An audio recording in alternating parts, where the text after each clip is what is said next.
नमस्कार, मैं डॉक्टर रोज़ी Shah, associate professor sociology, government girls college Shahpura, Jaipur.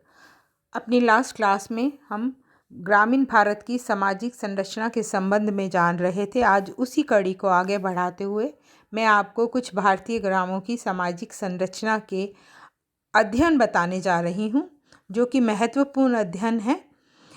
सबसे पहले मैं इसमें आपको रामपुरा गांव का सामाजिक संरचना का अध्ययन समझाने जा रही हूँ। Professor M.N.. श्रीनिवास ने ये अध्ययन किया है।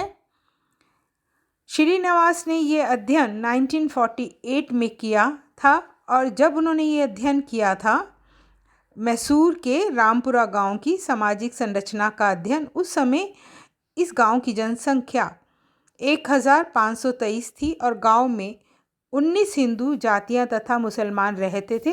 विभिन्न जातियों के व्यवसाय इस प्रकार थे: कृषक, चरवाहे, हस्तोद्योग और व्यापारी, होली या नौकर तथा मजदूर, गनीगा तेली, अकारी, कुलाकारी तथा मताकारी, शिल्पी, लिंगायत, गैर ब्राह्मण, पुजारी और ताड़ी बनाने वाले, कुम्हार, बर्तन बनाने वाले और व्यापारी, केलासी, नाई, बेस्ता, मछेरा, कोरया, सुअर पालन और अगासा, धोबी, मेढ़ा, टोकरी बनाने वाले, ब्राह्मण, पंडिताई तथा पूजा पाठ का कार्य करते थे। ब्राह्मण, पंडिताई और पूजा पाठ का कार्य करते थे। अधिकांश जातियां अपना परंपरागत व्यवसाय करती थी। हर जाति को अपनी व्यवसायिक कुशलता पर गर्व था, किंतु जातीय व्यवसाय में यदि वे दक्ष नहीं होते थे तो उन्हें आलोचना का शिकार भी होना पड़ता था। वर्तमान में निम्न जातियों के व्यक्ति दुकान चलाने, चावल की मिलें खोलने एवं मोटरों में काम करने लगे हैं। गडरियों ने भेड़ पालन व कंबल बुनना छोड़कर कृषि कार्य प्रारंभ कर दिया है। मछुआ मछली पकड़ने के स्थान पर कृषि कार्य करते हैं। धोबी कपड़े धोने के स्थान पर कुएं खोदने के कार्य में लगे हुए हैं। ब्राह्मण भी अब कृषि करने लगे हैं। इस प्रकार रामपुरा में जातियों के परंपरागत व्यवसाय में परिवर्तन व लचीलापन दिखाई देता है।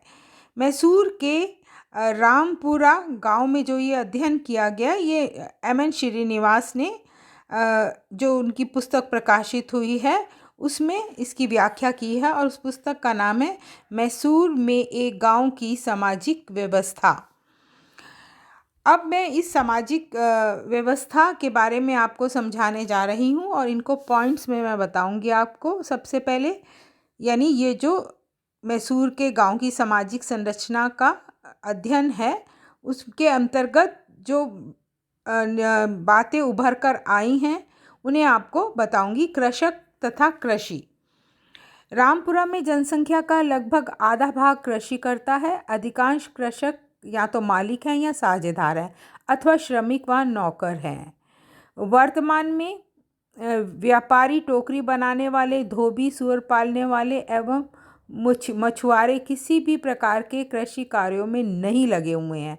केवल 100 लोग ही ऐसे हैं जो कृषि कार्य नहीं करते। ब्राह्मण एवं कुछ अन्य कृषक एवं भूस्वामी जातियों के लोग नगरों की ओर भी आकर्षित हुए हैं और उन्होंने अपनी ज़मीन छोड़ दी है। गांव में 4 व्यक्ति कॉलेज स्नातक हैं, उनमें से 3 नौकरी भी करते हैं। एक बात मैं आपको यहाँ पर याद दिलाना चाहूँगी कि ये जो जितनी भी मैं आपको इस अध्ययन के संबंध में तथ्य बता रही हूँ वह उस समय के हैं जब आपने ये अध्ययन यानी कि श्रीनिवास ने ये अध्ययन जब किया था। पुजारी जातियाँ।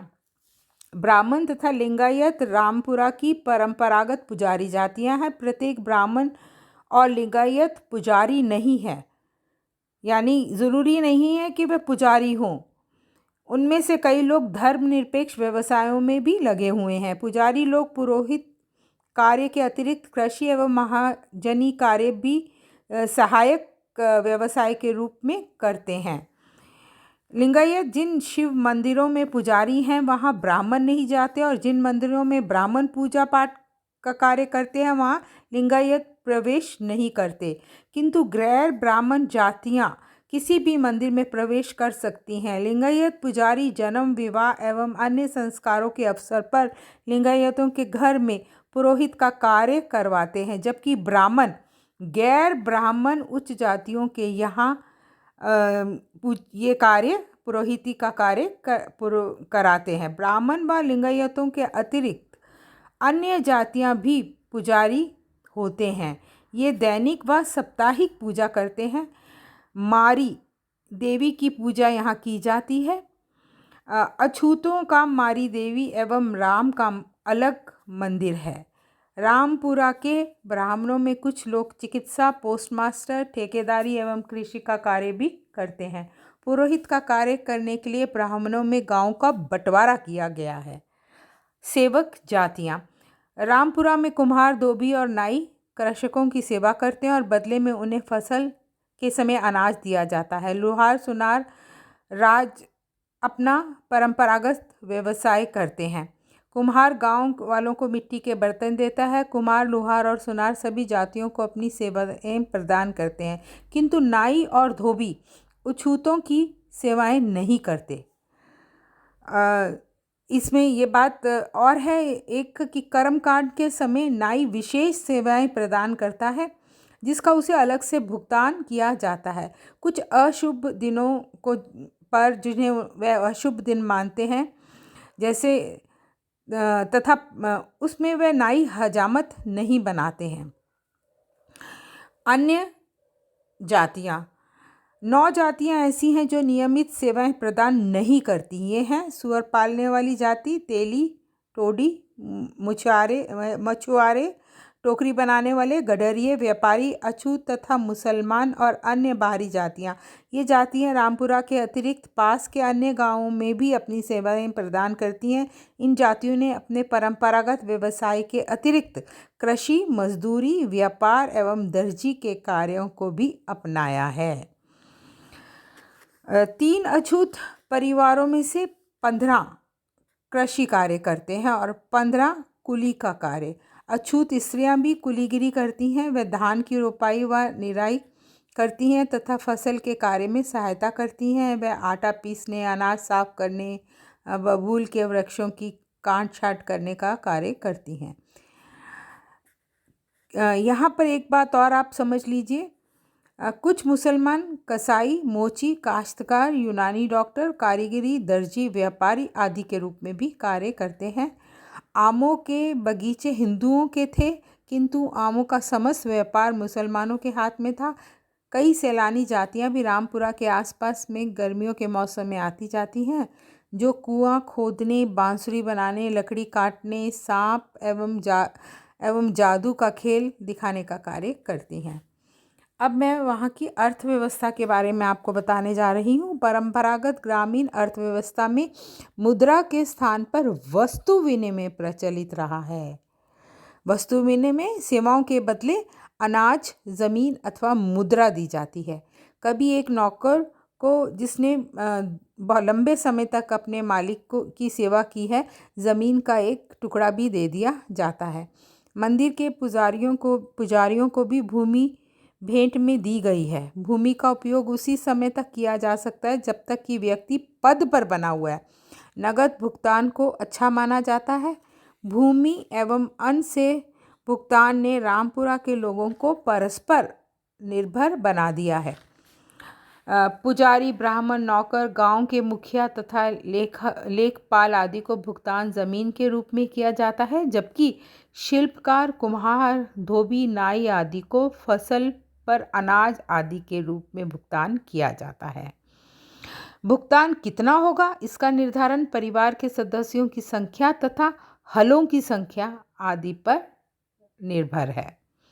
परंपरागत राजनीतिक संगठन प्रभु जाति। रामपुरा के गांव में ओक कालिंग संख्या में सर्वाधिक होने से वह प्रभु जाति है। ओक कालिंग प्रभु जाति के वयोवृद्ध व्यक्ति अपनी जाति के लिए ही नहीं बल्कि अन्य जातियों के लिए भी न्याय का कार्य करते हैं। गांव में न्याय शीघ्र और सस्ते तौर पर होता है। मुकदमा लड़ने वाले या तो स्वयं बोलते हैं या अपने किसी चतुर संबंधी अथवा दोस्त को अपनी तरफ से बोलने के लिए कहते हैं। रामपुरा के लोग किसी झगड़े को शहरी न्यायालय के बजाय स्थानीय न्यायालय में जाना अच्छा मानते हैं। मुसलमान भी अपने विवाद निपटाने के लिए प्रभु जाति के बुजुर्गों के पास जाते हैं। प्रभु जाति के वयोवृद्ध व्यक्ति गांव के प्रतिनिधि होते हैं और इस रूप में उनका सम्मान किया जाता है। जातीय पद सोपान क्रम। जातीय पद सोपान में सभी जातियों की स्थिति समान नहीं है, असमान है।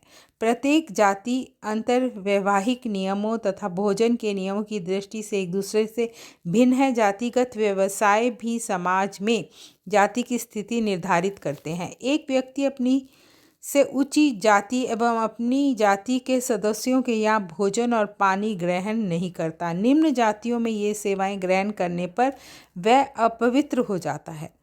पुरुषों की तुलना में स्त्रियां छुआछूत अधिक करती हैं। व्यवसाय और भोजन भी सामाजिक स्थिति निर्धारित करते हैं। यहाँ इस गांव में मांसाहारी भोजन को शाकाहारी से श्रेष्ठ माना जाता है।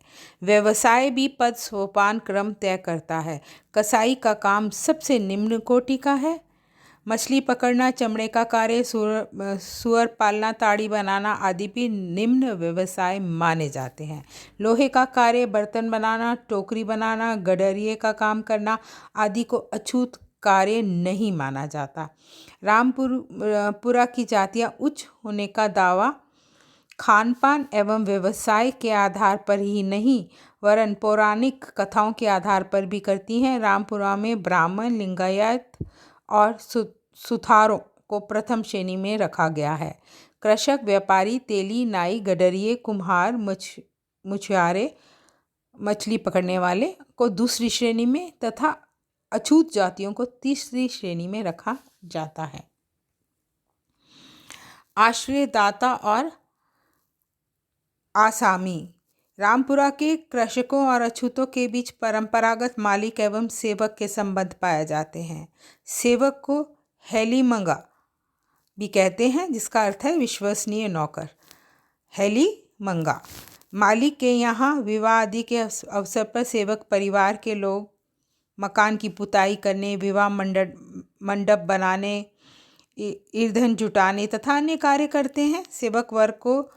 सेवक वर को एक जोड़ा चमड़े की चप्पल भेंट करता है। सेवक परिवार की स्त्रियां गेहूं साफ करने, मसाले बनाने आदि का कार्य करती हैं। इन सेवाओं के बदले सेवक परिवार उनको भोजन, वस्त्र, पैसा उपहार देता है। मालिक के यहाँ बैल अथवा भैंस की मृत्यु होने पर सेवक उसे अपने घर ले जाएगा, उसकी खाल से जूते बनाएगा और उसका मांस खाने के काम में लेगा। आश्रयदाता एवं आसामी के मध्य एक और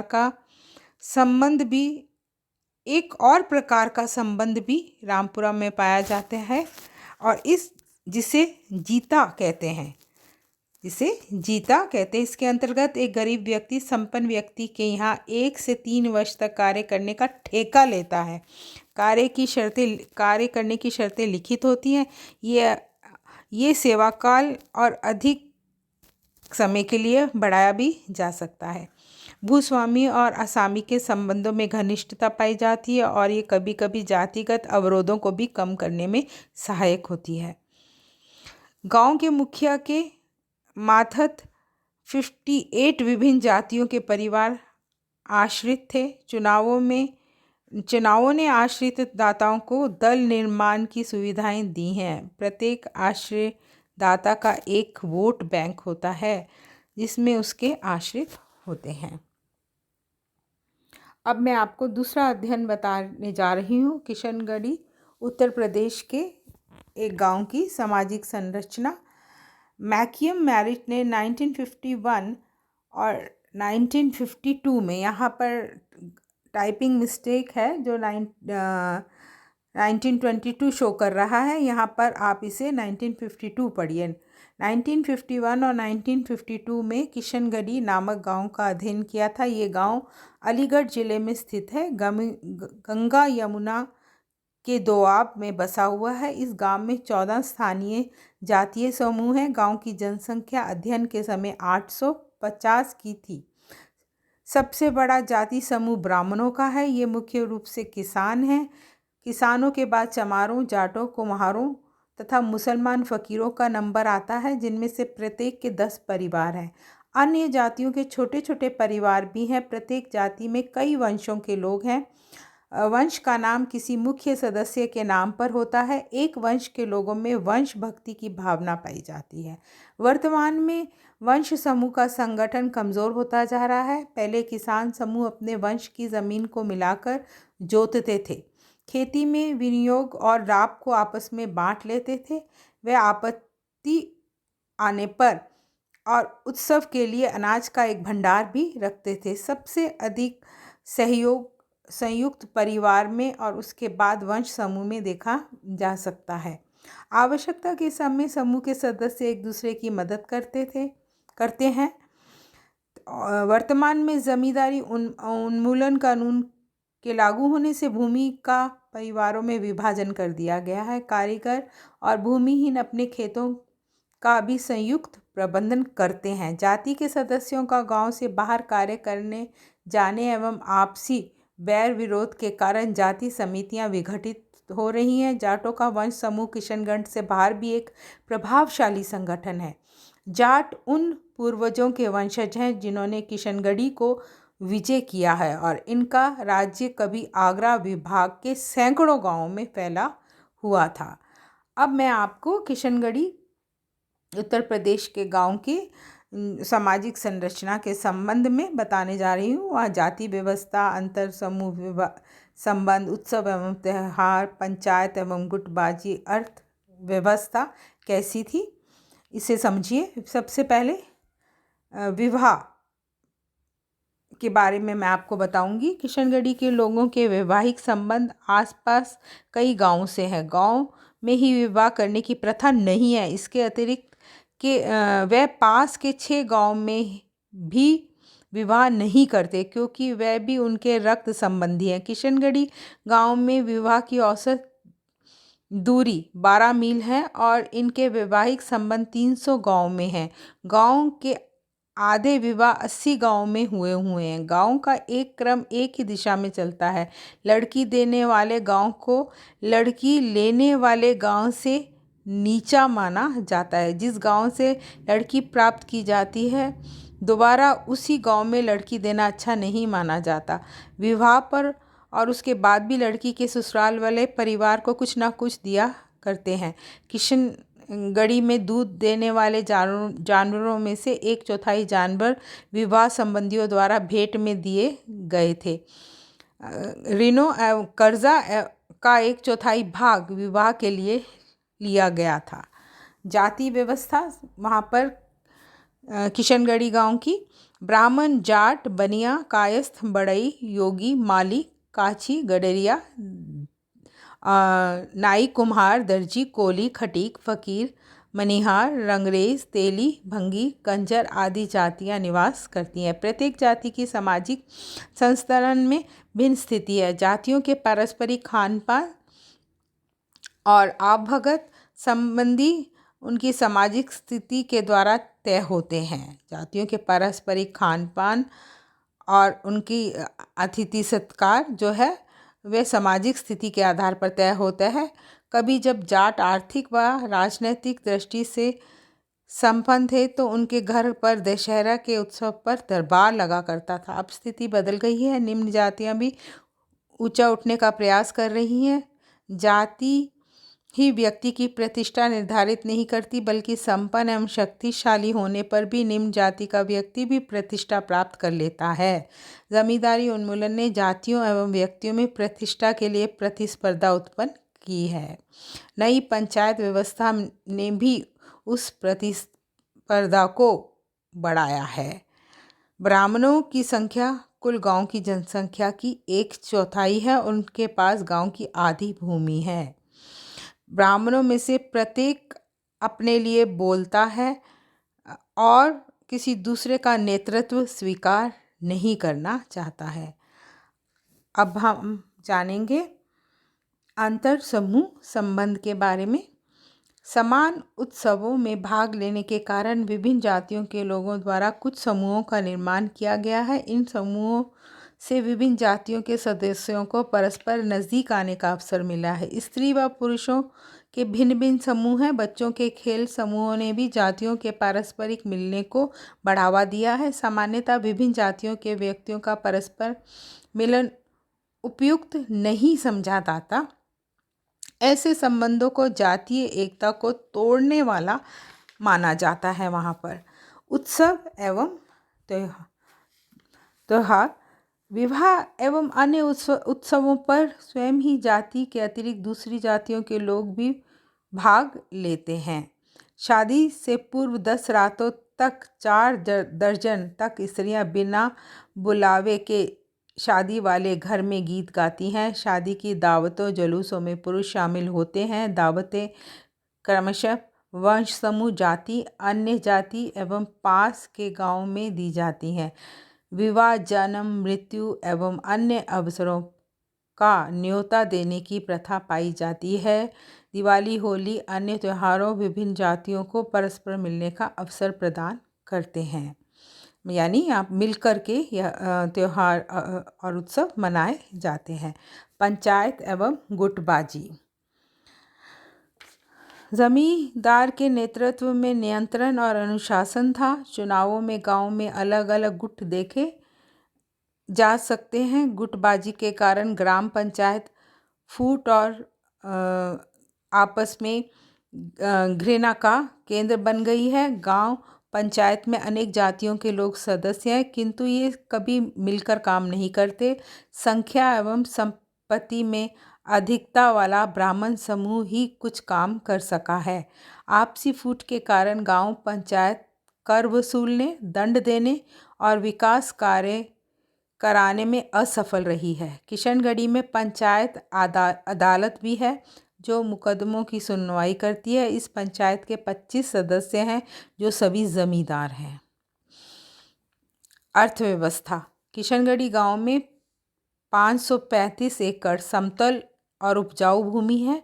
सिंचाई अधिकतर कुओं द्वारा की जाती है। पानी निकालने का काम बैलों के द्वारा और ढेकलियों की सहायता से किया जाता है। गांव में पशुओं के लिए पर्याप्त चारा और लोगों के लिए अनाज उत्पन्न हो जाता है। नीची जाति के लोग कर्ज में फंसे हुए हैं और रुपयों और अनाज के रूप में उसे वसूल किया जाता है।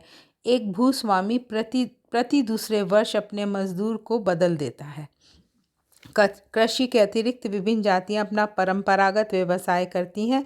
इन व्यवसायों द्वारा गांव वालों को बाहर के लोगों की सेवा करने का भी अवसर मिलता है। अब मैं आपको पंजाब के गांवों की सामाजिक संरचना के संबंध में बताने जा रही हूँ। पंजाब के गांव के घर नज़दीक होने से गांव एक संगठित इकाई दिखाई देता है। कहने का अर्थ है कि जो वहाँ गांव में मकान हैं, मकानों की दीवारें आपस में छपी हुई हैं, सटी हुई हैं, मतलब आपस में जुड़ी हुई हैं, सटी हुई हैं। एक गांव में कई गलियां होती हैं।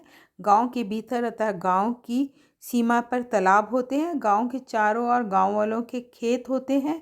कुछ गांव के चारों ओर परकोटा भी बना होता है। गांव सड़कों द्वारा उपभागों में बटा होता है जिसे पट्टियां कहते हैं। एक पट्टी में अक्सर एक जाति के सदस्य रहते हैं, किंतु जनसंख्या बढ़ जाने पर दूसरी पट्टी में भी रहा जा सकता है। हर पट्टी में दुकानें, सार्वजनिक स्थान और धार्मिक स्थान होते हैं। इन पट्टियों में सामुदायिक भावना घनिष्ठ होती है।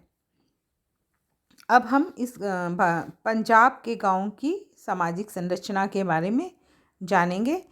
बाही विवाही समूह, एक गांव के और एक पट्टी के लोग अपनों को एक पूर्वज से संबंधित मानते हैं। यदि किसी गांव में 4 पट्टियां हैं तो संभवतः उनको 4 भाइयों ने बसाया होगा। एक पट्टी के लोग, एक गांव के लोग परस्पर विवाह नहीं करते। अक्सर एक गांव में एक ही जाति निवास करती है। इस प्रकार जाट गांव, सिख गांव, मुस्लिम गांव, हिंदू गांव देखे जा सकते हैं।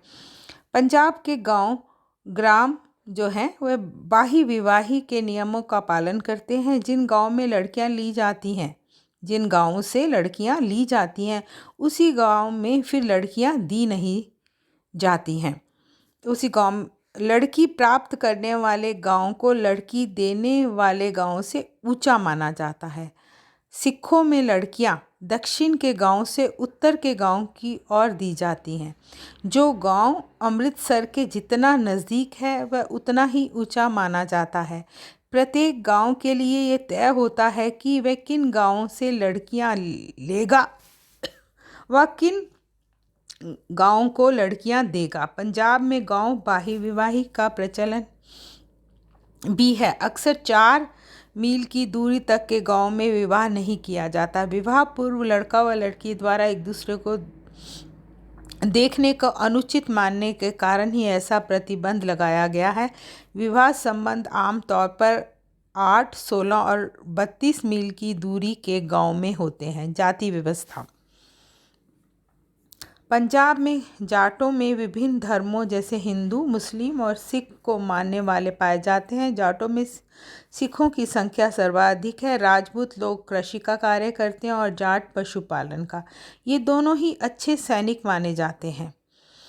पंजाब में व्यवसाय के आधार पर जातियां नहीं पाई जाती। सभी सिख समान माने जाते हैं, चाहे वह किसी भी जाति के हों। सिखों और मुसलमानों में विभिन्न प्रकार की जातियां हैं। भारत के विभिन्न भागों की तरह पंजाब में भी जजमानी प्रथा देखी जा सकती है। श्रम विभाजन जाति के आधार पर है। जैसे अस्पृश्य जाति ऊन साफ करती है, मुसलमान रंगरेज रंगाई का कार्य करते हैं, जुलाहे बुनाई का कार्य और दर्जी सिलाई का कार्य करते हैं। श्रम विभाजन ने भारत के गांव की अर्थव्यवस्था को भारत विभाजन ने पंजाब के गांव की अर्थव्यवस्था को प्रभावित किया है। परिवार पंजाब में परिवार पितृस्थानीय है और विवाह के बाद पत्नी पितृगृह में निवास करती है। वहाँ संयुक्त परिवार प्रणाली प्रचलित है। एक संयुक्त परिवार में सदस्यों की संख्या बढ़ जाने पर भूमि पर भार बढ़ जाता है। ऐसी स्थिति में युवा सदस्यों में से 1 या 2 बाहर नौकरी करने लगते हैं और उनकी पत्नियां तथा बच्चे संयुक्त परिवार में ही रहते हैं। नौकरी से अवकाश प्राप्त करने पर वे आमतौर से अपने मूल निवास पर ही आकर रहते हैं। पंजाब के गांव में पुराने सैनिक तथा नगरवासी देखे जा सकते हैं। पंजाब के गांव में पंजाब के गांव में ग्राम पंचायत के अतिरिक्त पट्टियों की पंचायत भी है। पट्टी पंचायतें पट्टी की आंतरिक समस्याओं को हल करती है। ये पट्टियों के संबंध में मैं अभी आपको बता चुकी हूँ। विभिन्न पट्टियों की पारस्परिक समस्या का हल ग्राम पंचायत करती है। प्रत्येक पट्टी का अलग अलग संगठन होने पर भी दूसरे गांव के सम्मुख एक गांव की सभी पट्टियाँ सामूहिक रूप से ग्रहण कर लेती हैं। गांव की सीमा, सिंचाई का पानी, स्त्रियों का अपमान आदि मामलों को लेकर एक गांव दूसरे से झगड़े होने पर सभी जातियां व धर्मों के लोग संगठित हो जाते हैं। पंजाब में सामुदायिक